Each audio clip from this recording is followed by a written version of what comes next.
It is 3 o'clock. We will go ahead and begin the regularly scheduled port meeting for the Port of Centralia Commission. I will start with introductions. I'm Commissioner Kyle Markstrom. Commissioner Peter Vaughn. Commissioner Julie Shapley. Kyle Beaton, Port Staff. First item on the agenda for today is approval of today's agenda. I move to approve the agenda as written.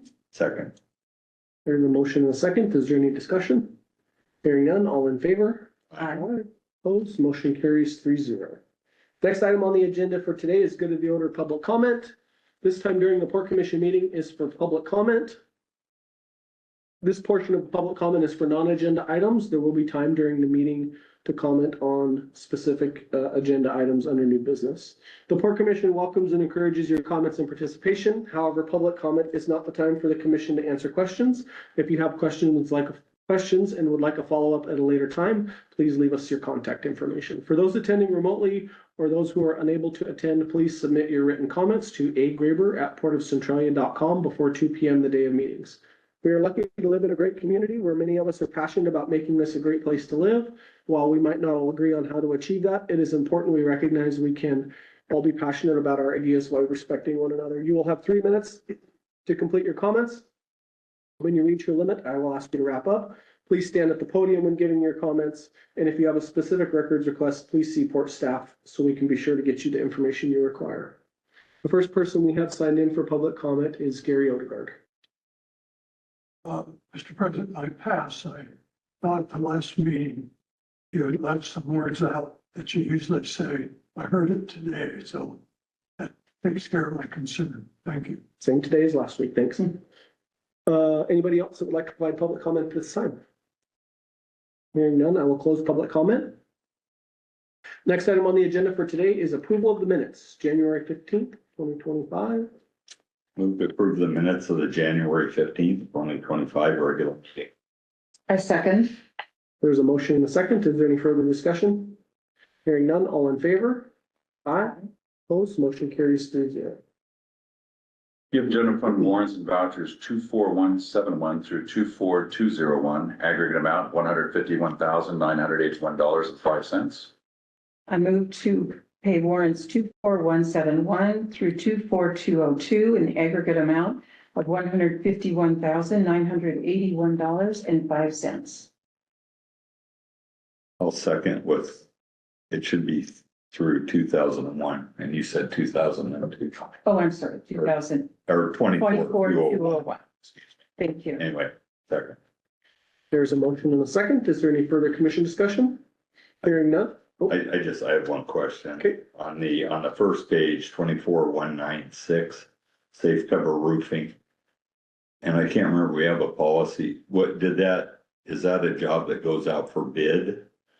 Or is it allocated? Small words bid, make the only responsive bidder. Yeah, okay. Thank you. Okay, great. Yeah. Hearing no further discussion, all in favor? Aye. Aye. Opposed, motion carries 3-0. Next item on the agenda, Executive Director Report. Sorry, turn your attention to tab 3 in your packets. Sorry, we're kind of working backwards this time. So a few things for you today. Been meeting with the city of Centralia, the county, and others regarding the Harrison improvements, most notably north of Galvin Road, those portions that they're designing and working on now. The port's had a few meetings now with the county regarding the proposed roundabout at the Sandry intersection. The port agreed to allow them to look at a design that would move the center of the roundabout another 22 feet towards port property. So we would lose some land in it, but it would allow them to do a 130-foot roundabout, which is much more conducive to the WB 67 truck radiuses that we need. So there's the initial design that went in was something more similar to kind of what's at the airport, that diameter. This is more consistent with what's already on the corridor of a Graham Mound and would be consistent. So the county was amenable to that if we could shift over, and so they're working on design on that.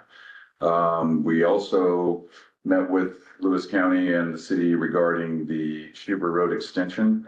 This is part of their North County industrial access that they've broken into phases. One phase is from Galvin Road north to Harrison, basically at the Schubert Road intersection, which would be next to Northwest Hardwoods.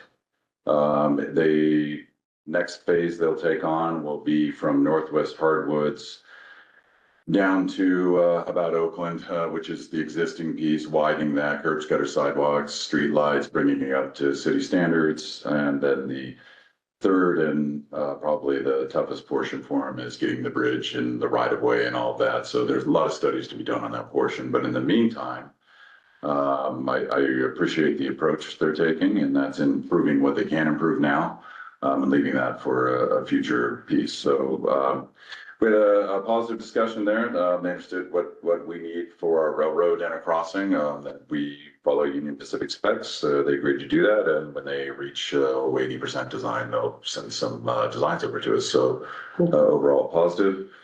We have a pay estimate today in from Breen, we'll get to in a minute. That takes us down at this point where we've got about 1.7 acres left to fill to complete all the pads at Centralia Station. Steve Hatton is working on that package now. This will be a little different from what we've done in the past, but we're at the tail end and we expected this. So most of the fill that will come in will be import. And for every load we import, we will export another one back out. So we have spoils to the south end on the west end that are no good for structural fill. So we'll begin, and that is our soil bank. Not that we were ever going to use it for just this reason, so that we're able to import into the floodplain and take out and have zero impact. So that has been going on. We met with the city and discussed those plans. They tentatively on board, obviously want to see the plans. So I have some correspondence today I included in your packets from Terracon. Terracon's been contracted by Winco in our joint sign project, doing geotechnical work. After extensive testing, what they have found is very similar to what we found with ACOM when we built the ramp. And where you're not out on glacial till there, it's more alluvial silt loams. So there's going to be some settling in it. The report, if you've read, could be as much as 20 inches if it's not done correctly. So what they proposed is a pad that would include 9 geopiles. It would basically take the sign to the settling. And the safety factor being that close to retail developments where the public will be, being that close to I-5, it's prudent and agree with it. Winco, to their credit, made the proposal to split it 3 ways, equally between the Port, Winco, and Powell Development. Our piece of that would be $72,000. So what that does is take the overall cost of the project now is at $526,000. Of that, the Port of Centralia is $234,000. So still under half, and going to get a great project. I have sent the geotechnical report to our engineer for review. He concurs with its findings and feels that it's the prudent. We would recommend that you approve an increase in the agreement between the Port of Centralia and Winco for $72,054.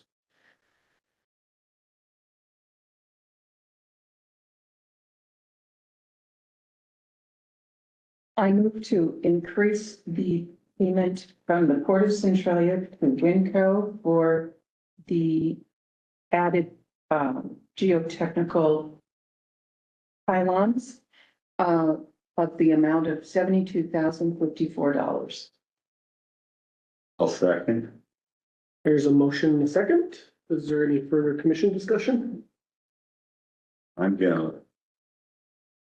Yeah, I thought about when we got this before putting that sign up, I did vote and I did vote in favor of it. I am not necessarily in favor of this, and the reason being, with the sign that we're proposing to put on there, thinking about the effect that it's gonna have on the neighbors with a giant lighted billboard, outside your house. I look at that one as we come south on I-5 before exit 88. When you go through there at night, it's pretty bright. I'm not sure that spending $234,000 of the taxpayers' money to have a lighted billboard out there for the port is the best use of our money for our constituents, so. If I can make a point of clarification, the signs he's alluded to are owned by Indian nations and are not under the same regulations. Yep. They would not be that bright here. Yeah, I know DOT has pretty strict, and federal highways, pretty strict requirements on what we can and can't do for signs there. So, I'm very supportive of the sign.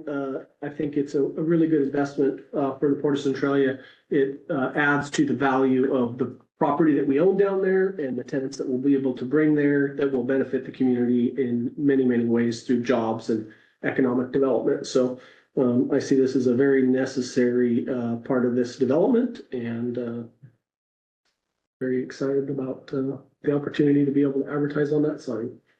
And also, I'm assuming that this sign is one of the requirements of having Winco on pad, because no business would have build a new building sign on the freeway.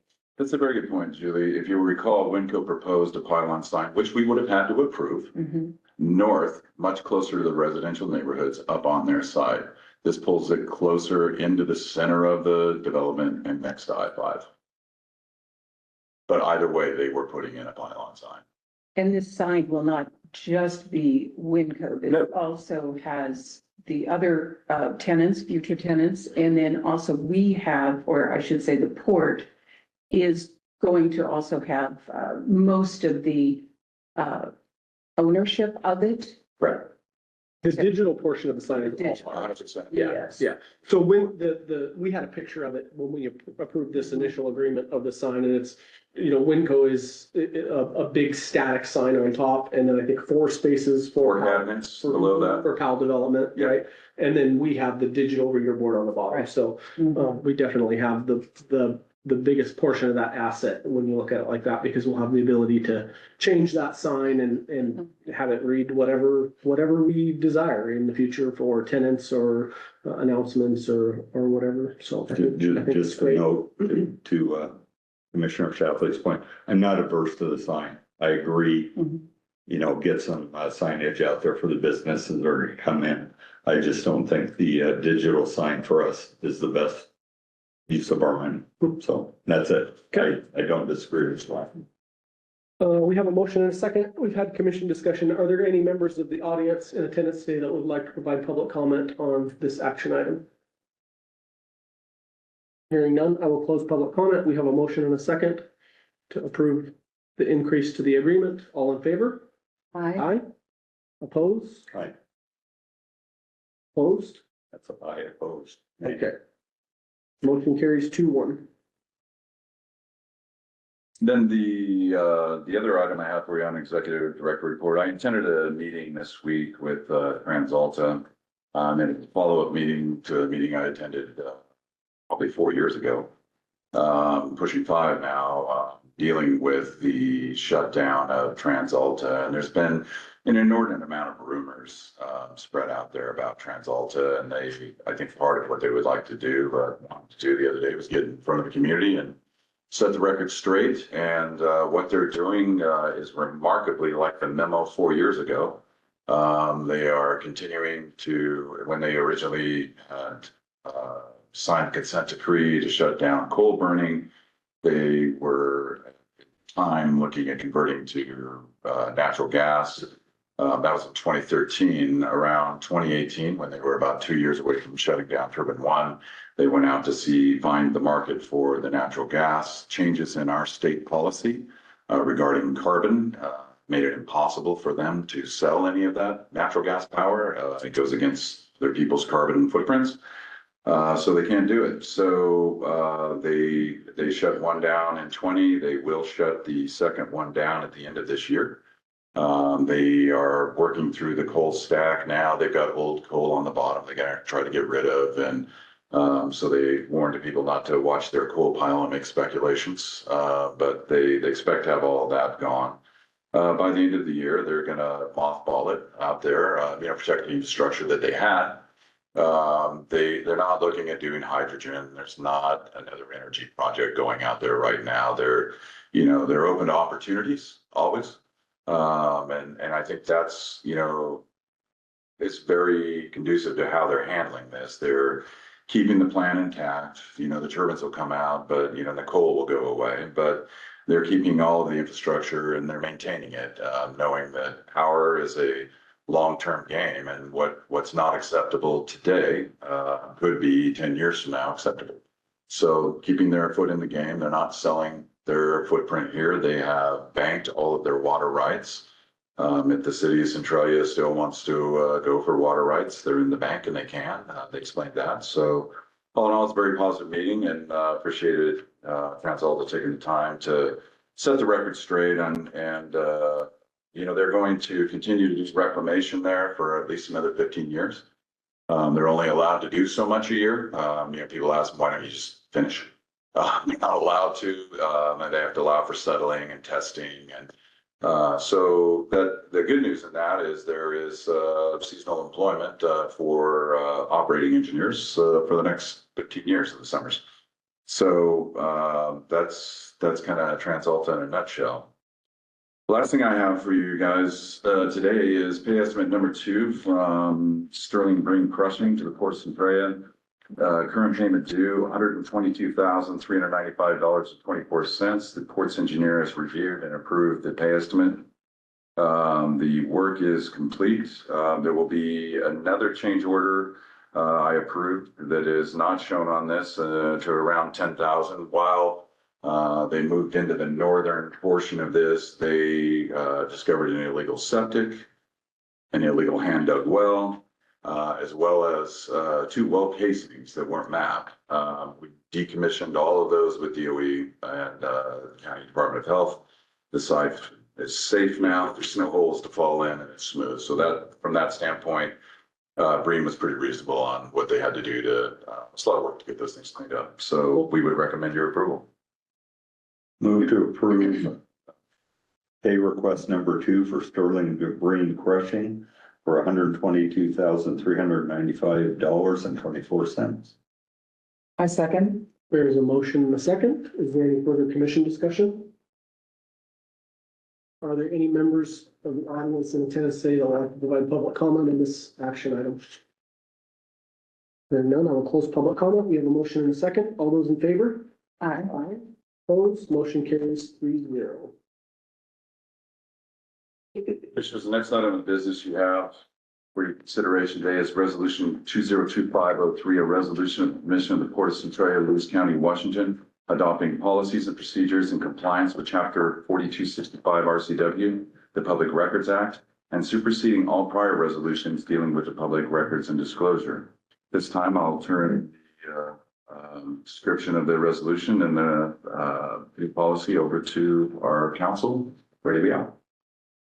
Great, thank you. The resolution and updated policy that you have before you is probably, I wouldn't call it overdue, but right on time. Let's love that. So it's pretty typical that agencies need to update policies like these. And I think they've been actually going through over the last year some good updates. I know there's something on your procurement rules. This is just now the corollary to public records procedures. You are required under state law to have procedures in place. And it was just probably time to update these relative to various changes that have happened under state law, either in the legislature or through case law, things that the staff has been already putting into place, but just memorializing those in written form.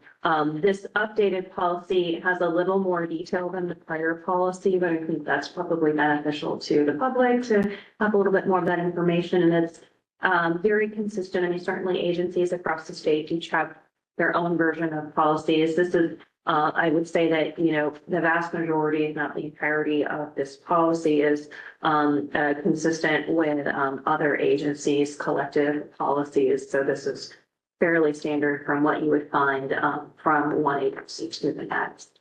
The resolution at the front does have a few findings that need to be made with respect to a few of these provisions.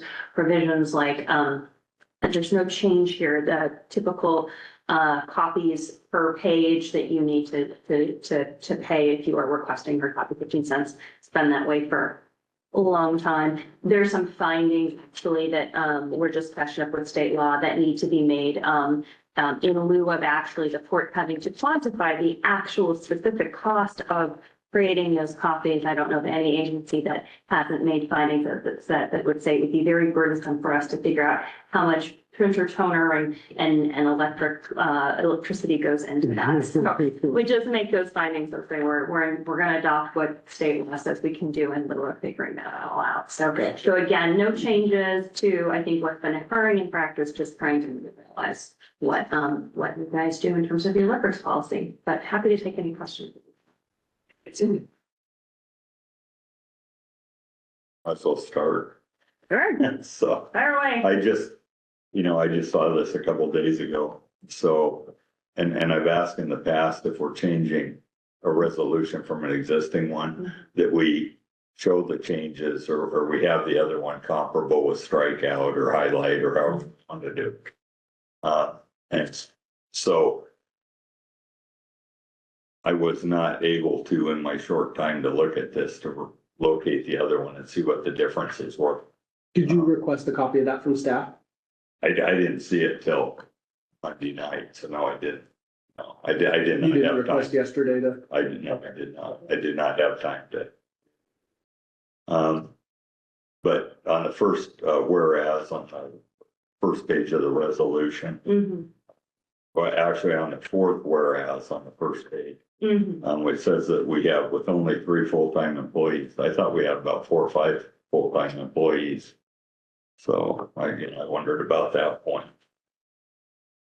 is that, Administrative, 3 full-time administrative. Oh, exactly. yeah, Okay. Yeah, that just might be something that's defined a little bit better. Sure. I don't know that groundskeeping staff has an impact on public records. The statement says that we have 3, and we have more than 3. I'm just trying to be accurate. If you go on page 1 of the Exhibit A resolution, down to Part D, identifiable public records. Request is made that port staff can reasonably locate. And I said, who determines what's reasonable to locate? If I put in, if a public member puts in a request, oh, that's not reasonable, we're not gonna look it up. How do we determine what's reasonable in that? Pursuant to RCW 4256-080, I would assume. Yeah, that is echoing language in the statute that refers to agencies are required to make a reasonable search for records. So the idea is that, if you have, actually when agencies are asked to do public records, they do need to account for, where the search was undertaken. So electronic, in file, et cetera. The standard is typically that as long as you can demonstrate that you did a diligent search by locating in every identifiable location where those might be found, it does provide some cover for something that, was, stuck in a place that one wouldn't have thought to look, under somebody's, front seat of their car, that maybe not a great example, but that kind of a thing. So that's what, it's not the reasonable standard is not necessarily related to what the request is that did you go look in all the places that you should be looking? Yeah. Sounds good, thank you. Yeah.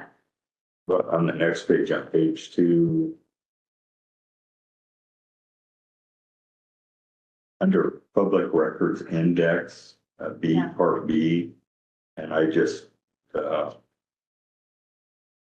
says the Port Commission has found maintaining a public index of public records would be unduly burdensome to fiscal and personnel limitations.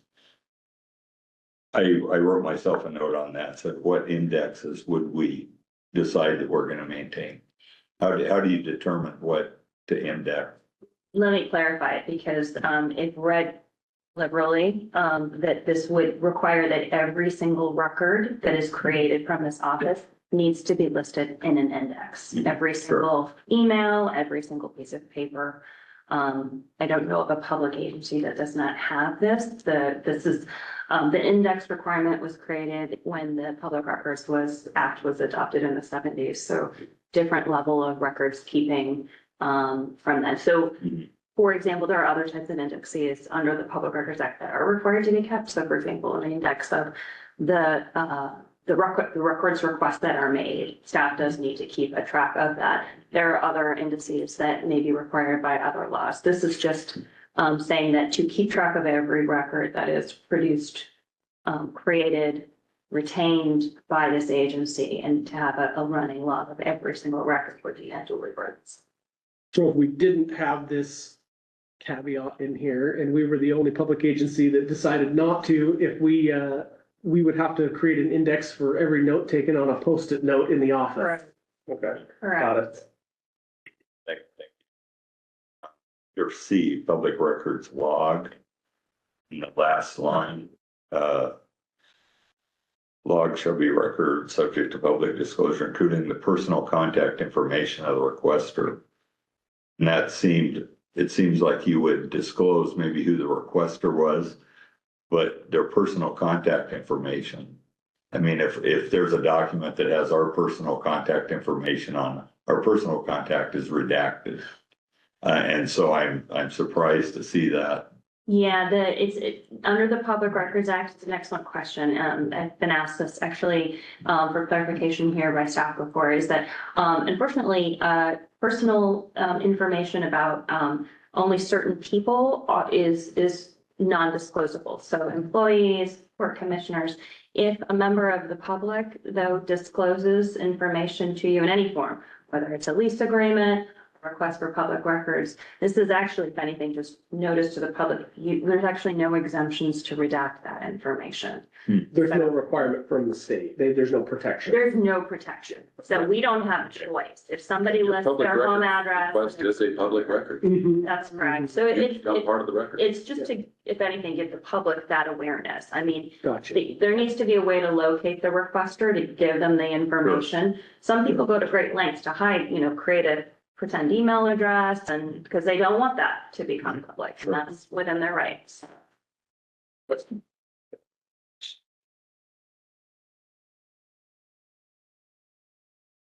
I guess it's probably along the same lines of what you just answered, but on page 3, down just below the bullet pointed item. Request made for port records that are solely directed to persons who are not employees of the port, including but not limited to port consul, Southside Council, shall not be considered valid requests for public records.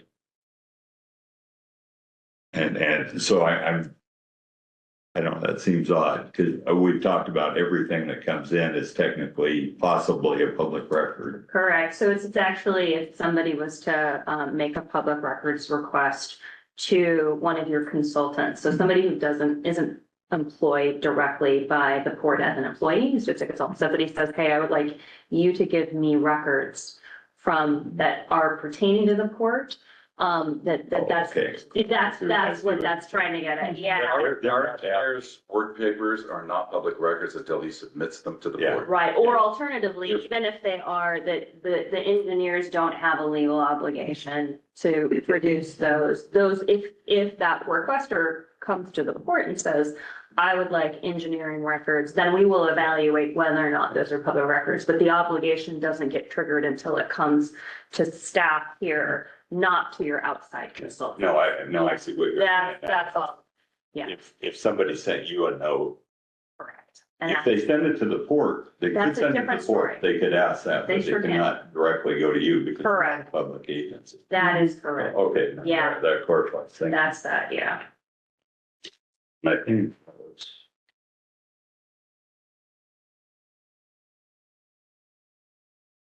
No, I think that's it. That's all my questions. Thank you.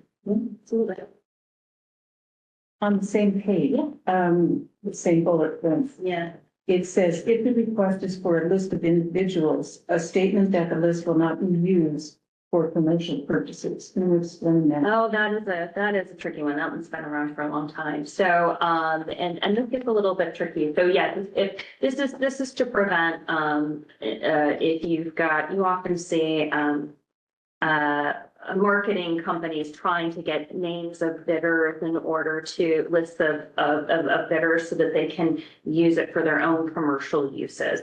So the legislature has, on that narrow issue, set a policy that if you're asking for a list of names of persons and you want to use it for telemarketing or for contacting them for a commercial purpose, that you need to identify that, because that is one of the areas where we don't necessarily have to give that over. So there are ways to get around that, but that's just a straight over tackle provision of states that I think may have, if it wasn't already in your provisions before, that is. We don't provide it to Yeah. solicitors. That's right. It's pretty, thank you for saying that first distinctly. Yes.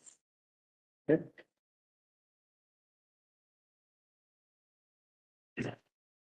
don't have any questions. That was really the only one. It is dense, but like I said, there's a law or a case or a scenario that agencies frequently encounter, and this is just, again, provides that. The intent here, on the Public Records Act is just to try to make the process, clear for the public in terms of how the agency, implements the Public Records Act. Gotcha. I'll entertain a motion. Move to approve resolution 2025-03, adopting public records policies and procedure. I second. There is a motion and a second. Is there any further commission discussion? Are there any members of the public in attendance today that would like to provide public comment on this agenda item? Please step to the podium, state your name. You'll have 3 minutes. Dan Vanovich, Centralia. I just wanted to comment on what Commissioner Lamont asked about regarding the public records policy, page 2, under C, public records law. Now reference RCW 40.14.026, number 4. And it states that the law shall be a record subject to public disclosure, including personal contact information of the requester. But if you read the RCW, it says you can disclose the identity of the requester. It does not say anything about disclosing the personal contact information. And I don't see where there would be a purpose for disclosing that. And if so, why? I'd like to know if the requester can state that they do not want that disclosed. Thank you. Any other members of the public that would like to provide public comment on this agenda item? Hearing none, I will close public comment. We have a motion and a second. All those in favor? Aye. Opposed? Motion carries 3-0. Next item on the agenda for today is Commissioner reports. Commissioner Lamont? Attended county commissioner meeting, a city council meeting. That's about it. Thank you. Congratulations, Peter, on your volunteerism and being recognized for your volunteerism. Thank you very much for doing that for the community. And I attended the Chamber of Commerce banquet, and which was a very large success. It was great. It was a lot of fun. The business of the year this year is one of our tenants, Cascade Community Health, and they were very appreciative. And also the Evergreen Award, which is given by the Chamber to recognize individuals or organizations that for outstanding public service within the community. And that went to Representative Barno, who has done so much for the community on all levels. And so that was very, very well received. Also, I went to the Economic Alliance Board meeting when their annual banquet is going to be this Friday, which I will also be attending. Very good. That's it. I do not have anything to report. It's been a quiet month. I will entertain a motion to adjourn. I make a motion to adjourn. All in favor? Aye. We are adjourned. Thank you, everybody, for tuning in.